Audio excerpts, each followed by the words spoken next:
Hello friends, we are going to start Unit 8 Legal Maxims. जितने भी आपके syllabus में लीगल मैग्जिम्स हैं यूनिट 8 में CUET के टेस्ट के लिए वो सारे मैंने इस PPT में रखे हैं और सबका मीनिंग मैं डिस्कस करूंगी with illustrations. First is actus non facit reum nisi mens sit rea. सबसे पहले हमें ये समझना होगा कि एक्टस का मतलब क्या होता है. Actus reus means guilty act. This is guilty act. Non facit reum nisi mens rea. Mens rea मतलब क्या होता है? Mens rea is guilty mind. Mens rea is guilty mind.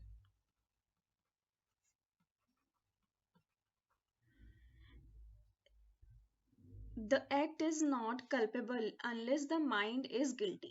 मतलब कभी भी आप कोई भी एक्ट में किसी को पनिश तभी करेंगे जब वो एक्ट गिल्टी माइंड से किया होगा, तभी वो पनिशेबल होगा. इस मैक्सिम का मतलब यही है कि जब उस एक्ट के लिए तब तक पनिशमेंट नहीं दी जाएगी जब तक कि वो गिल्टी माइंड से एक्ट ना किया गया हो. नेक्स्ट है एड वॉलरम मतलब according to value. Third is amicus curiae friend to the court. कई सारी चीज़ों में जो कोर्ट है, कोर्ट एकदम सारी चीज़ों के बारे में नहीं जानती होती. किसी भी ऐसे फील्ड का कोई केस आया जो कोर्ट नहीं समझती, नहीं जानती, तो उसके लिए कोर्ट क्या करेगी, एक इंडिपेंडेंट रिसर्चर अपॉइंट करती है. इंडिपेंडेंट रिसर्चर को अपॉइंट कर देगी जो उस केस की जो सारी डिटेल्स है जो कोर्ट को चाहिए डिसाइड करने के लिए, तो वो ये जो है फ्रेंड ऑफ द कोर्ट, ये एमिकस क्यूरी, ये सारी इंफॉर्मेशन कोर्ट को लाके देगा. Next is audi alteram partem. Audi का मतलब होता है सुनना, टू हियर. अल्ट्रम मतलब ऑल्टरनेट. पार्टम मतलब party. Let the other side be heard as well. सबसे इंपॉर्टेंट जो प्रिंसिपल है, ये प्रिंसिपल ऑफ नेचुरल जस्टिस का, वो ये है ऑडी अल्ट्रम पार्टम, कि आपको दूसरे साइड को भी सुनना है तभी किसी चीज का, किसी केस का जजमेंट देना.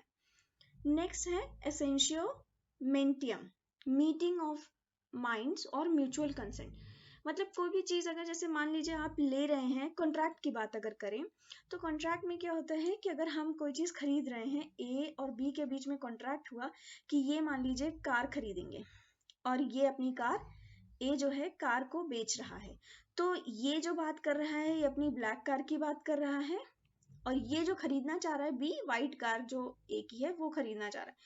तो आप समझ रहे हो कि ये जो मीटिंग ऑफ माइंड्स नहीं है, कार की बात दोनों कर रहे हैं पर कॉन्ट्रैक्ट में गड़बड़ क्या हो रही है कि वो बी जो खरीदना चाह रहा है वो व्हाइट कार जो ए की है वो खरीदना चाह रहा है और ए जो बेचना चाह रहा है अपनी ब्लैक कार बेचना चाह रहा है. तो सेम सेंस में वो चीजों को नहीं समझ रहे, तो ये यहाँ पर मीटिंग ऑफ माइंड्स नहीं होगा. इसका मतलब ये है. बोनाफाइडी बहुत इंपॉर्टेंट है, ये सभी को पता होता है, जेन्युइन और रियल. नेक्स्ट है corpus delicti, body of the crime. मतलब ये वो चीज है the substantial and fundamental fact necessary to prove the commission of a crime. जो भी क्राइम हुआ है उसमें जो नेसेसरी जो फंडामेंटल फैक्ट्स हैं उसको प्रूव करने के लिए जो चीजें इंपॉर्टेंट है वो है. नेक्स्ट है डमनम साइन इंजूरिया. डमनम का क्या मतलब होता है? डमनम मतलब डैमेजेस. क्या मतलब होता है? डैमेजेस. डैमेजेस. साइन मतलब होता है आपका विदाउट. इंजूरिया मतलब इंजरी. डैमेज विदाउट इंजरी और damages in which there is no infringement of any legal right. मतलब आपको डैमेज तो हुआ है पर कोई ऐसा लीगल राइट आपका वायलेट नहीं हुआ है, उसका इन्फ्रिंजमेंट नहीं हुआ है. नेक्स्ट है डी डाई इन डेनिम. इसका मतलब होता है कि फ्रॉम डे टू डे. जैसे जो वर्कर्स होते हैं उनको जो वेजेस दिए जाते हैं वो डे टू डे दिए जाते हैं. इस तरह से एग्जांपल आप समझ लीजिए. नेक्स्ट है de minimis lex non curat. इसका मतलब होता है कि law is not concern with small things, कि छोटी पिटी ऑफेंसेस के लिए आप कोर्ट नहीं जाएंगे। जैसे सेक्शन 95 ऑफ आईपीसी आपको यही बताता है, आईपीसी का, कि जो बहुत ही पिटी ऑफेंसेस हैं उनके लिए कोर्ट में केस नहीं हो सकता। तो यही इसी मैगजीम पे वो बेस्ड है, सेक्शन 95 आपका इसी मैगजीम पे बेस्ड है। डोली इन कैपेक्स मतलब होता है, डोली मतलब होता है कि जो बच्चे हैं या जो चाइल्ड है, चाइल्ड। और यहाँ पे एक प्रिजम्पशन है कि जो अंडर 7 इयर्स तक के बच्चे हैं, 7 साल से जो छोटे बच्चे हैं, वो कोई भी ऑफेंस नहीं कर सकते, उनके लिए ये प्रिजम्पशन है। एडजस्टम जेनरिस, इसका मतलब होता है ऑफ द सेम क्लास। मतलब ये एक इंटरप्रिटेशन का रूल है कि जब भी कई सारे जो वर्ड्स हैं या कई सारी चीजें हैं उसका इंटरप्रिटेशन करना है, जैसे ए बी सी एटसेट्रा चीजें हैं, तो क्या इस क्लास में, ए बी सी क्लास में, क्या ये 1 2 3 आ सकते हैं? नहीं। क्यों? क्योंकि ये इस क्लास को बिलोंग ही नहीं करते। जो एबीसी क्लास है तो एबीसी पूरा अल्फाबेट ये इस तरह की पूरी सीरीज आ जाएगी, पर 1 2 3 नहीं आएगा इस तरह से। एक्स पोस्ट फैक्टो मतलब होता है from a thing done afterward. कोई भी लॉ जो अप्लाई होता है तो कोर्ट ये उसको बता देते हैं, मतलब कोई भी जो भी अमेंडमेंट होता है या कुछ भी लॉ आता है तो उसमें स्पेसिफिकली पता चल जाता है कि ये जहां से जजमेंट आया है उसके आगे से अप्लाई होगा या इसका रिट्रोस्पेक्टिव इफेक्ट होगा। तो ज्यादातर हमेशा क्या होता है ऐसे केसेस में कि जहां से लॉ आया है उसके बाद से वो अप्लाई होगा, तो इसका मतलब यही है। नेक्स्ट है इंजूरिया साइन डमनम। इंजूरिया मतलब आपको पता है डैमेजेस, साइन मतलब है आपका विदाउट, डमनम मतलब इंजूरिया मतलब आपका है इंजरी, साइन मतलब विदाउट, एंड डैमेजेस आपको ये पता है कि डमना मतलब डैमेजेस। तो violation of a legal right without causing any harm. जैसे मान लीजिए आपके घर के लॉन में कोई ट्रेसपासर आ गया, ठीक है, उसने वो आके खड़ा हो गया, लेकिन उसने क्या किया, कुछ भी किया नहीं, लेकिन वो फिर भी आपका जो लीगल राइट है, आप उस जगह के ओनर हो तो आपका लीगल राइट है उस प्रॉपर्टी को एंजॉय करने का। तो वो ट्रेसपासर आ गया, उसने वॉयलेट नहीं किया आपका कोई ऐसा लीगल राइट, पर आपको कुछ ऐसा हार्म नहीं पहुंचाया, पर वॉयलेट किया आपका लीगल राइट, क्योंकि ही इज अ ट्रेसपासर। लोकस स्टैंडाई क्या चीज होती है? द राइट और capacity to bring an action और to appear in a court. मतलब कोर्ट में ये केस आप कर सकते हैं या नहीं कर सकते हैं, या अपीयर इस चीज को आपकी कैपेसिटी में है या नहीं है, ये होता है locus standi. Nemo debet esse judex in propria sua causa. No one ought to be a जज इन हिज और हर ओन के कॉज। मतलब निमो मतलब होता है नो वन, इसका मतलब होता है नो वन, जुडेक्स जज, जुडेक्स मतलब जज,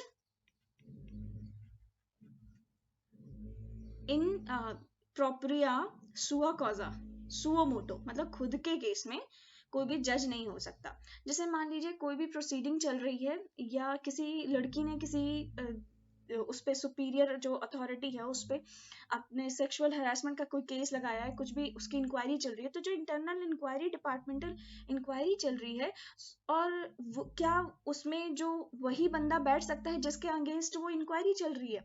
नहीं, क्योंकि वो जो बंदा है वो खुद ही के केस में जो उसके अगेंस्ट चल रहा है उसमें वो जज नहीं बन सकता। तो ये दूसरा प्रिंसिपल है, प्रिंसिपल ऑफ नेचुरल जस्टिस का। Nemo dat non quod habet, no one gives what he does not have. मतलब जो आपकी कैपेसिटी में है आप उतना ही दे सकते हो। मान लीजिए आपके जो भी, जैसे आपने ए के साथ कॉन्ट्रैक्ट किया कि मैं सी का कोई लैंड तुझे ट्रांसफर कर दूंगा, तो ये नहीं हो सकता, दिस इज नॉट पॉसिबल, क्योंकि वो ए की कैपेसिटी में है ही नहीं। ए कैसे दे सकता है? ए जिस चीज का ओनर है, जो उसकी कैपेसिटी में है, वो वही दूसरे को दे सकता है। नोसेसिटर असोसिस, नॉसेसिटर असोसिस मतलब होता है the meaning of an unclear और unambiguous word should be determined by considering the words with which it is associated. ये एक इंटरप्रिटेशन का दूसरा रूल है कि अगर मान लीजिए कोई ऐसा वर्ड है, कई सारे ऐसे वर्ड हैं जो अनक्लियर है और एम्बिगुअस है, तो उन सभी को मिला के ऐसा मीनिंग दिया जाएगा जो उनको एक एसोसिएट मतलब एसोसिएट करता है। क्योंकि नॉसेसिटर का मतलब क्या होता है? रिकॉग्नाइज। इसका मतलब होता है, हाँ एक सेकेंड, इसका मतलब होता है रिकॉग्नाइज। ठीक है, तो ऐसा मीनिंग दिया जाएगा the meaning of an unclear और ambiguous word should be determined by considering the words with which it is associated। तो वो सारे वर्ड्स को देख करके जो उससे एसोसिएटेड हैं उसकी तरह से उसको मीनिंग दिया जाएगा। Qui facet per alium facet per se, he who does a thing through another does it himself। इसको कैसे समझ सकते हैं? मान लीजिए ए है और बी है, ठीक है, ए का एजेंट है कोई सी, ए का एजेंट है सी, ए ज्यादातर अपने सारे काम सी से करवाता है, तो कॉन्ट्रैक्ट मान लीजिए करवा ए को करना है, ए बहुत बिजी रहता है या फिर कुछ भी है, ए अपने सारे काम सी से करवाता है, सी उसका एजेंट है, तो बी किस किस को सू कर सकता है? ए को भी कर सकता है, सी को भी कर सकता है, मतलब दोनों को ही कर सकता है, उसके एजेंट को भी कर सकता है। नेक्स्ट, क्विड प्रो क्व, दिस इसका मतलब क्या होता है कि दिस फॉर दैट, मतलब एक्सचेंज में।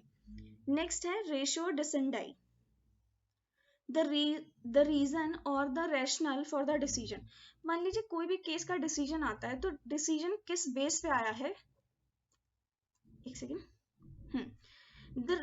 ये जो कोई भी केस अगर डिसाइड होता है तो कोई भी केस का रीजन जो होगा कि किस बेसिस पे किस चीजों को कंसिडर करके कोर्ट ने ये डिसीजन दिया है, वही होता है आपका ratio decidendi. Res ipsa loquitur, plaintiff can use circumstantial evidence to establish negligence. मतलब कि जो रेस इप्सा लोकेटर मतलब होता है कि जो चीजें दिखाई दे रही हैं, जो चीजें एक्चुअल में हैं, the things speak for itself। इसका मतलब ये होता है, रेस इप्सा लोकेटर का मतलब होता है कि the things speak for itself। Res judicata accipitur pro veritate, a thing adjudged is accepted for the truth। मान लीजिए कोई भी केस है, कोई भी केस डिसाइड हो चुका है, तो सेम उस पे केस नहीं हो सकता, उस पर रेस जुडिकाटा लग जाता है। Res judicata accipitur pro veritate, a thing adjudged is accepted for the truth. मतलब जैसे कोई केस है जो पहले से ही डिसाइडेड हो चुका है, तो उस पर केस डिसाइड नहीं होगा, तो रेस जुडिकाटा लग जाता है। The case has already been decided. Next is salus populi est suprema lex, the welfare of the people shall be the supreme law। इसका मतलब ये है। स्टेयर डिसाइसिस मतलब होता है to stand by things decided. मतलब मान लीजिए कोई भी केस कोर्ट डिसाइड कर चुकी है और सेम फैक्ट पे सेम चीजों पे दोबारा केस आता है, तो कोर्ट उसको कंसिडर करेगी। नेक्स्ट है उबी जस इबी रिमीडियम। जस कभी भी आप कहीं भी वर्ड ये वर्ड देखें, जस का मतलब होता है लॉ, रिमीडियम मतलब होता है रेमेडी, और उबी इबी मतलब समझ लीजिए जैसे हम लोग हिंदी में यूज करते हैं यहाँ वहां, या फिर इंग्लिश में देयर एंड हेयर, इस तरह से जो यूज करते हैं इसी तरह से उसका। तो where there is a right there is a remedy, इसका मतलब ये है। नेक्स्ट है कैविएट एम्प्टर। कैविएट मतलब होता है नोटिस, इसका मतलब होता है, इस वर्ड का मतलब होता है notice. A common law doctrine that places the burden on buyers to reasonably examine property before making purchase। मतलब इस मैक्सिम का मतलब होता है लेट द बायर बीवेयर, मतलब बायर खुद चीजों के लिए अवेयर होगा और वो बाद में किसी और को रिस्पॉन्सिबल नहीं बोलेंगे उस चीज के लिए, बर्डन ऑफ प्रूफ उस पे लाई करेगा बायर पे। कि वो जैसे मान लीजिए हम जाते हैं किसी भी शॉप पे, तो उसमें हम कोई भी चीज खरीदते हैं तो हमें देखना होता है कि एक्सपायर तो नहीं है कोई चीज जो हम खरीद रहे हैं, उसकी एक्सपायरी तो नहीं हो गई है या चीज खराब तो नहीं है। तो इसी मैगजीन पे बेस्ड है कैविएट एम्पेटर।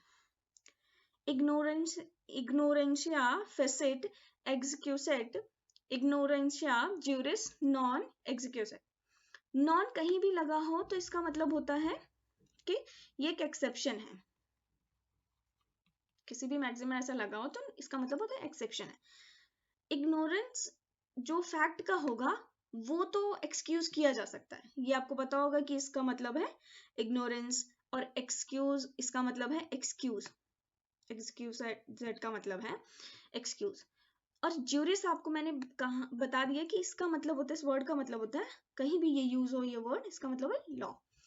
तो इग्नोरेंस ऑफ लॉ एक्सक्यूजेबल नहीं है, लेकिन इग्नोरेंस ऑफ फैक्ट एक्सक्यूजेबल है। मतलब मान लीजिए कोई चीज आप, जैसे आप गाड़ी से जा रहे हो, आपकी गाड़ी के डिग्गी में कोई ऐसा चीज रखी है जिसको बाद में कोई पुलिस वाला या रोड ट्रैफिक जो पुलिस होती है वो रोकती है और वो चेक करती है, तो आपको आपके जो गाड़ी में निकलता है उसको जो चेक करती है, तो उसका आप एक्सक्यूज ले सकते हो कि भाई ठीक है मुझे ये चीज पता ही नहीं थी, तो ये एक फैक्ट है, इसका इग्नोरेंस आपको चलेगा। लेकिन अगर आप मान लीजिए कोई ऐसी रोड है जहाँ पे ये लिखा है कि 150 की ही स्पीड यहाँ पे मैक्सिमम स्पीड है, और आप उसी रोड पे चले जा रहे हो और आप 200 की स्पीड पे चला रहे हो, और तो आप ये नहीं कहोगे, इस चीज का डिफेंस नहीं ले सकते कि मुझे जी लॉल पता ही नहीं था।